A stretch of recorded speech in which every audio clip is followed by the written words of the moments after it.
तो शबीर सेठार पारां DSP CI ठट्टो Saeed Ahmad Rind जी अॻवानी में हिकु पुलिस जी JIT फोर्स तश्कील ॾिनी वई आहे जेका केस जी जांच शुरू करे ॾिनी आहे ऐं उनजे केस में जेके मुख़्तलिफ़ जेके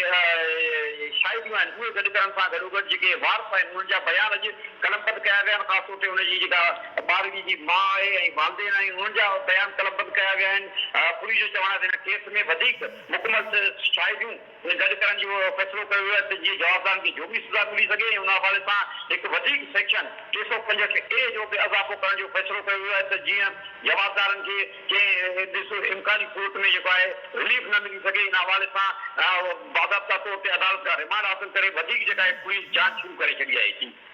वॾी महिरबानी नाज़िम ठट्टो खां महबूब विरोही असांखे तफ़सील ॾिना आहिनि। ज़ियातीबाद क़तल थियल ॿार ॾींहुं दुआ मल्हा जे केस में जवाबदारनि खे रिमांड ते पुलिस हवाले कयो वियो आहे।